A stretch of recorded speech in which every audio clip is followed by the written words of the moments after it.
Salut Nicolas, je te remercie donc d'avoir répondu favorablement à cet entretien. Euh, donc, on va partager aujourd'hui, je vais expliquer rapidement pourquoi j'ai voulu cet entretien, tout simplement parce que moi je suis présent sur ton groupe depuis pratiquement un an et demi. Je vois beaucoup comment dire, de valeur sur ton groupe et tout simplement, moi il y a des personnes sur ma chaîne et sur ma page Facebook, je pense que ça pourrait leur être très intéressant et tout simplement, je voulais que tu nous partages un petit peu toutes ces valeurs-là, que tu nous fasses un petit condensé. Et juste avant, je vais te demander, s'il te plaît, de te présenter rapidement. Ok, donc Nicolas Gétin, je suis le gérant de l'équipe anti-leadership. On a 5 salariés et 7 partenaires. Je suis coach depuis 15 ans. Voilà, avant, j'étais entraîneur d'équipe professionnelle de basket et voilà, je suis quelqu'un de, on va dire, un explorateur de l'humain, du potentiel humain. Je suis passionné par découvrir c'est quoi le mode de fonctionnement de l'humain. Voilà ce que je peux dire. Ok, super. Alors, je sais que ton dada, c'est le feu sacré. C'est quelque chose qu'on entend de plus en plus, particulièrement dans tout ce qui est coaching. Le coaching aussi, que ce soit un coaching business ou coaching de vie, ça se développe de plus en plus sur Internet. À mon goût, je trouve qu'on y trouve un petit peu tout et n'importe quoi. Et donc, je voudrais que tu nous donnes en fait ta définition du feu sacré. Ok, donc ça c'est toujours le challenge impossible avec les mots. Donc, en gros, la question, c'est de savoir, en fait, est-ce qu'il y a un fonctionnement naturel de l'humain qu'on peut décoder, mieux connaître et que ça soit au service de notre vie ou pas. Donc, en fait, moi, dans ma vie, ce qui m'a été le plus désagréable, c'est le fait de me sentir avec un corps, plein de choses entre les deux oreilles, des choses sur le plan subtil et de pas en fait avoir la maîtrise, de pas pouvoir m'en servir. Donc en fait, c'est pour ça que j'ai commencé dans le sport de haut niveau. J'ai un très fort désir de connaître comment ça marche. Et à force de recherche, de thérapie, de spiritualité, de développement de mindset professionnel, etc., j'ai beaucoup exploré le conscient de l'humain, j'ai beaucoup exploré l'inconscient de l'humain, jusqu'à comprendre que, en fait, que ce soit en termes d'épanouissement ou que ce soit en termes d'évolution professionnelle, en fait, c'est notre énergie qui détermine nos résultats. Donc, c'est évidemment beaucoup de recherche, euh, beaucoup d'exploration, beaucoup de fausses pistes. Voilà. Et donc, en fait, parce que je peux pas nommer, en fait, ce truc-là qui ne se fait pas en un claquement de doigts. Donc, j'ai ces images-là que, en fait, un peu l'être humain, globalement, quand il se connaît pas, il est un peu comme une fusée à l'arrêt, c'est-à-dire qu'il est plutôt touriste de sa vie. Il y a il y a beaucoup d'énergie investie dans la survie, dans le fait de s'assurer d'avoir une sécurité psychologique et matérielle. Et du coup, cette recherche consciente, inconsciente de sécurité, elle est un peu au détriment de notre puissance naturelle. Et donc, si je prends une autre image, tu vois, ce serait que le feu sacré, c'est cette énergie en fait incroyable qui permet en fait de reprendre du pouvoir sur notre vie, de reprendre du pouvoir sur nos blocages, sur nos mécanismes, sur le fait de sous-exister. Et donc, du coup, là, il y a une forte puissance. Donc, c'est pour ça que la décrire par les mots, c'est pas possible. Mais elle est bien là, elle est bien en chacun. Et comme j'ai l'habitude de dire, en fait, sur ma connaissance au jour d'aujourd'hui, en fait, ce que je connais des humains, c'est qu'il y a un peu deux modes par rapport au feu sacré. C'est qu'il y a des gens qui l'ont vécu un peu comme une grâce improbable, c'est-à-dire un peu quelque chose qui leur tombe dessus en termes d'une immense montée d'énergie. Certains appellent ça de la Kundalini, mélangée avec une bonne dose de conscience. Donc ça, c'est 0,00000 peut-être 1%. Voilà, donc des gens qui ne l'ont pas, en tous les cas, à un certain niveau demandé, mais ça leur tombe dessus. Et puis, il y a l'autre mode que du coup j'ai découvert et que nous, on pratique avec l'équipe anti-leadership, c'est que le feu sacré, c'est cette puissance qui est réintégrée à l'intérieur, qui est le résultat d'une démarche consciemment choisie. D'accord. Ok. Donc toi, en fait, ce que tu prônes, c'est donc déjà, je pense, c'est d'être lucide, d'avoir ce feu sacré et aussi de le rebrancher, c'est ça? Alors, le feu sacré, tout le monde l'a. Tu vois, si je prends les chakras que tu connais bien en tant que masseur, bah, en fait, ici, là, il y a un bouillonnement incroyable qui est, qu'on peut résumer en termes d'affirmation et d'animalité, simplicité. Animalité et simplicité, on peut remplacer les mots. C'est-à-dire qu'à l'intérieur de l'humain, il y a une partie incroyablement animale, bestiale, qu'on le veuille ou non, et il y a une partie aussi extrêmement sage, consciente, et en fait, feu sacré, c'est la partie du bas. Et en fait, donc, comme tu le dis, il y a beaucoup de choses qui existent sur Internet. Si on prend tous les bouquins d'entrepreneuriat à succès, quasiment le premier chapitre, c'est toujours avant d'entreprendre, il faut que tu trouves ton étincelle, il faut que tu trouves ta flamme, il faut que tu branches ton feu sacré. Donc, il y a une connaissance que ça existe à l'intérieur de toi, ça existe à l'intérieur de moi, ça existe à l'intérieur de chacun et chacune des personnes qui écoutent cette vidéo. C'est là, mais après, en gros, bah, il y a très peu de gens sur la planète qui aident vraiment à rebrancher cette puissance-là. Et en fait, c'est un petit peu compréhensible, tellement c'est puissant. Et en fait, pour arriver à brancher cette fusée-là, bah, en fait, il faut une clarté mentale. Il y a des étapes à comprendre. Et la première, c'est de la clarté. C'est pour ça que je suis toujours content, et merci à toi d'avoir sollicité l'interview. Pourquoi? Parce que dans cet étage du bas de la fusée, il y a nos instincts et il y a tout ce qui est de l'ordre des pulsions. Et ça, ça touche nos peurs, tu vois, un peu nos peurs primales. Et c'est pour ça qu'il y a très, très peu de gens qui vont y aller. Et c'est pour ça que, du coup, l'énergie stagne. Tu vois, moi, par exemple, j'ai envie aussi, même si tu ne m'as pas massé encore, mais dans mon système au quotidien, tu vois, je fais minimum un massage tous les mois, un peu avec toujours la même personne. Et j'ai vu une énorme différence en termes de récupération quand pendant, tu vois, 11 ans, j'ai eu mon entreprise et je me faisais masser aussi, mais je n'étais pas branché à ma puissance naturelle. Et maintenant, je continue à me faire masser exactement avec la même personne, bon, qui a grandi lui aussi, mais c'est toujours la même personne. Mais par contre, je vois la différence en termes de ce que ça change et à quel point, en fait, je bénéficie dans des effets plus long terme du massage. Et ce n'est pas seulement la régularité, c'est que j'ai rebranché cette énergie qui est naturelle, exactement comme, tu vois, on reclipse une ceinture dans un avion ou dans notre voiture. Et après, en fait, c'est un changement irréversible. Donc, c'est pour ça que c'est cool que tu aies la curiosité et qu'on en parle, parce qu'en fait, ça change radicalement la vie. D'accord. Moi, je voudrais rebondir un petit peu sur ton passé de toutes ces thérapies, cette spiritualité, etc., qui fait, bon, si j'ai bien compris, depuis que je te suis, tu as eu, entre guillemets, 10 à 15 ans voilà, de pratique, faire des retraites, ce genre de choses. Et finalement, tu expliques dans ton groupe que par rapport à tes blocages, par rapport à ton évolution, tu n'as jamais été en fait en profondeur de tout ça et tout le temps, ça t'a permis de toujours rester un petit peu en surface.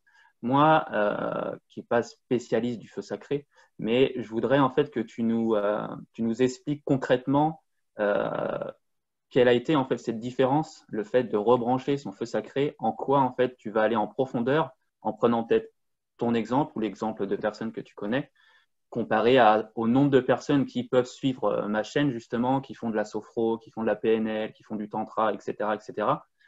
Voilà, en quoi tu pourrais nous décrire en fait cette puissance et la comparaison entre tout ça.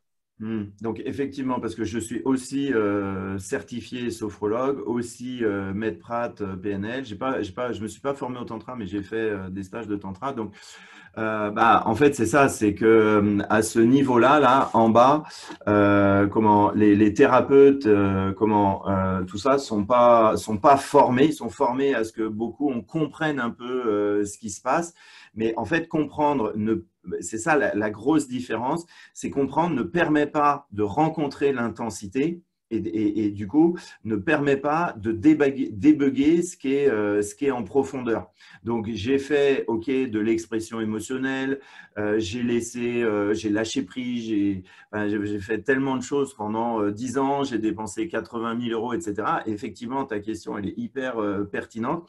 Qu'est-ce qui a fait la différence? Il y a plusieurs choses. Il y a d'abord une étape de clarté, c'est-à-dire d'avoir à l'état d'absolue clarté, de certitude que, en fait, à partir du moment où tu réactionnes, que tu remets en mouvement l'énergie ici, eh bien, en fait, naturellement, on est fait comme ça, je suis fait comme ça, tu es fait comme ça, ta femme est fait comme ça, tes enfants, les miens, etc. Eh bien, en fait, ça va réinfluencer tout l'ensemble, mais en fait, de manière naturelle. Et donc, c'est pour ça que si on fait du travail émotionnel, du travail sur la confiance, du travail sur l'estime de soi, du travail sur les relations sociales, ça aide. Mais en fait, on ne touche pas au bon endroit qui va faire que du coup, c'est complètement irréversible parce que, en fait, c'est notre état naturel. Et donc, ce qui a changé, c'est d'abord une clarté mentale sur, ok, en fait, pour que je sois à la hauteur de mes défis de vie, que je retrouve de la souveraineté et de la maîtrise sur mes mécanismes de survie et mes mécanismes égotiques, la première étape, c'est de passer par ces mécanismes et du coup d'être au clair, et c'est pas douloureux, contrairement à ce qu'on pourrait croire, ça va être de rebrancher mon animalité, mon affirmation, et ça passe par débugger des choses qu'on ne peut pas débugger par soi-même, qui sont dans notre structure inconsciente sur le plan du chakra 1. Et donc, c'est ça qui a changé radicalement, c'est-à-dire que en retouchant tout ce qui est de l'ordre, on traîne des mémoires de non-existence, on traîne des mémoires de souffrancocratie, c'est-à-dire, tu vois, en fait, comme avant, en gros, tu vois, dans les familles et les pays, il n'y avait peut-être pas assez à manger, donc il fallait mériter le fait de vivre, il fallait justifier le fait de trouver sa place. Donc, ce n'est pas gratuit, donc il faut être sérieux, tu vois. Donc, on traîne des mémoires de non-jouissance, de non-kiff. Et donc, tout ça, on peut croire parce qu'on est dans une société, il y a de la lumière, il y a plus d'argent qu'avant, etc., et qu'on a plus d'intelligence, etc. On peut croire qu'il y a une illusion de croire que, on est… en fait, c'est comme si on n'avait pas ça, tellement on se croit intelligent, mais en fait, non. Et donc, il y a vraiment ce travail de clarté, de connaissance. Donc, ce n'est pas un travail d'abord d'énergie, c'est un travail de clarté, c'est-à-dire que notre vie change radicalement à partir du moment où je fais le travail d'être affirmé dans qui je suis, de repasser par mon propre système.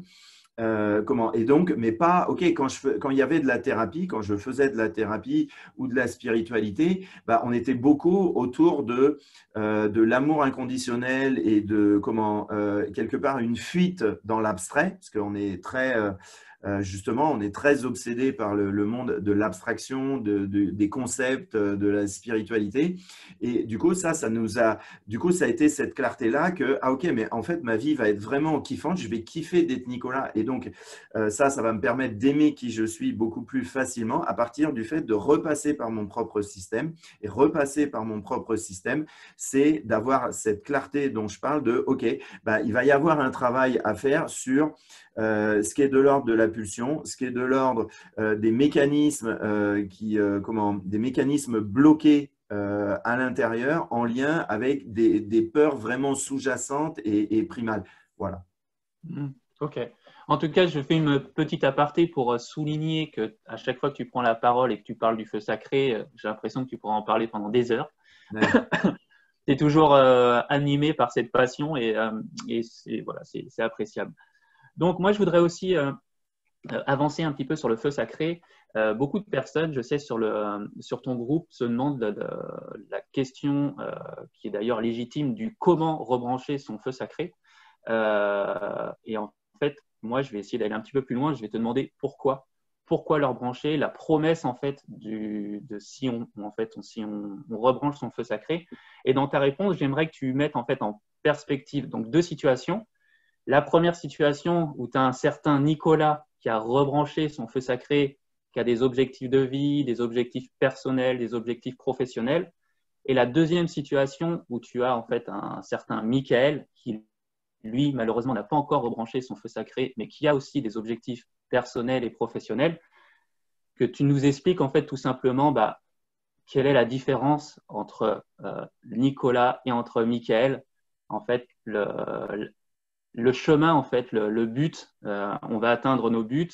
J'imagine que la personne, donc ce certain Nicolas, aura plus de succès, plus de facilité, et j'aimerais savoir pourquoi, tout simplement. Okay. Tout simplement le pourquoi et en fait, ce qui va, je pense que ça va nous dire concrètement la promesse en fait de rebrancher son feu sacré. Quelle est-elle? Ouais, Ce que ça va nous apporter. Ouais, ok. La promesse, en fait, c'est de rebrancher ton énergie qui va tout changer. C'est-à-dire que c'est vraiment un changement irréversible. C'est-à-dire que du coup, la promesse, c'est que tu vas retrouver du contact direct avec tes vrais désirs, c'est-à-dire qu'il y a les faux désirs qui sont liés à la survie. Donc, par exemple, ça peut être d'être en sécurité financière, mais c'est pas kiffant d'être en sécurité financière. C'est une certaine tranquillité qui est très appréciable, mais le nombre de gens, tu vois, qui justement débrancher, en fait, c'est qu'ils se font chier. Donc, il y a vraiment cette promesse que du coup, tu vas retrouver ta force de caractère, donc ta force de vie, et à partir de là, tu vas naturellement te remettre en mouvement. Et du coup, de ce mouvement naturel, tu rebranches ton vrai désir, et donc du coup, là, ça te permet à la fois de construire ta vie, c'est-à-dire résoudre tes premiers défis d'être toi-même, les défis dans l'intimité et la sexualité et la créativité dans la sexualité. Ça ne veut pas dire qu'on n'a pas besoin d'apprendre, ça veut dire que du coup, l'énergie de créativité et le fait d'assumer qui on est dans l'intimité va vraiment bouger et de manière irréversible. Par exemple, j'ai un exemple très clair, c'est qu'il y a 10 ans, j'ai fait un stage, un week-end justement de tantra autour de la sexualité sacrée et je n'étais pas rebranché et je ne savais pas que ça existait. Et en fait, si tu veux, pendant 15 jours, comme le stage était de qualité, tu vois, j'ai senti plus de créativité, j'ai senti l'envie d'aller de l'avant, de sortir de la zone connue. Et du coup, pendant 15 jours, ça a été un peu la fête. Et après, en fait, j'ai rien vu venir, j'ai rien compris. Et c'était comme avant quand je faisais de la thérapie, tu vois, il y avait une progression, mais en fait, ça ne s'inscrivait pas dans de la stabilité. Et donc, du coup, après 15 jours, j'ai rien compris. C'est toujours le même truc, en fait. Et ça, moi, j'en ai eu ras-le-bol, en fait. Ces pics d'évolution et de croissance et de kiff, et de voir que, en fait, c'est pas stable à l'intérieur. Donc, et du coup, c'est un grand changement. C'est que, comme tu disais, j'ai fait 10 ans de thérapie et j'ai passé mon temps en ascenseur émotionnel. Et c'est vraiment chiant. Et du coup, en ascenseur aussi d'impuissance apprise, c'est-à-dire que du coup, tu vois, je retrouvais de la maîtrise, je me disais, ah, dans mes relations, tiens, je vais oser dire ça, maintenant je sais dire les choses, etc. Et après, bam, j'étais repris par une émotion, voilà, parce que j'étais vivant, donc je suis repris par les émotions. Et en fait, il n'y avait pas de stabilité. Et ce qui a changé, c'est que depuis le rebranchement sur le feu sacré, je peux faire maintenant n'importe quelle demande de guérison ou de thérapie ou d'évolution, eh bien, ça se transforme. Et après, comme l'énergie du bas, elle est rebranchée, eh bien, du coup, quel que soit le changement, il s'installe sur ce terrain de base, sur cette lame de fond qui fait que je ne reviens pas en arrière. Et du coup, l'être humain, ce que je vais dire, il faut un peu de finesse, mais beaucoup de gens, je pense, vont comprendre, c'est que à la base, tu vois, un arbre va pas redevenir plus petit que ce qu'il était. Il va pas replonger en enfance. Or, ce qu'on voit chez les êtres humains, c'est qu'ils grandissent et après, quand il n'y a pas de travail sur eux ou qu'ils sont pas repassés par leur propre système, quand ils se rapprochent, tu vois, de la retraite ou après, on voit des grands enfants tu vois, qui revivent un peu comme s'ils revenaient comme avant, alors que en fait, c'est pas naturel. Ce qui est naturel, c'est cette évolution, cette croissance naturelle, mais ce qui permet ça, et c'est la seule énergie qui donne cette stabilité, c'est pas parce que c'est mon travail, c'est juste parce que c'est la réalité du chakra du bas, c'est que du coup, tous les changements vont s'installer naturellement dans ma force de vie. Et donc, du coup, c'est beaucoup plus de jouissance de qui tu es. Et donc, du coup, ça, après, effectivement, donc moi, débranché de mon feu sacré, j'ai passé 11 ans tout seul dans mon entreprise. J'ai rebranché ça et du coup effectivement mon CA il est x8 en 2 ans. Et en fait, voilà, tout a changé. Donc, ma vie professionnelle a changé, ma vie intime a changé. Et pour l'instant, on en est au défi que, effectivement, comme tu le disais, on a plusieurs dizaines de personnes qui se sont rebranchées. Et donc, on a plein de témoignages là-dessus, comme quoi ils disent la même chose, c'est-à-dire ils kiffent beaucoup plus d'être eux-mêmes.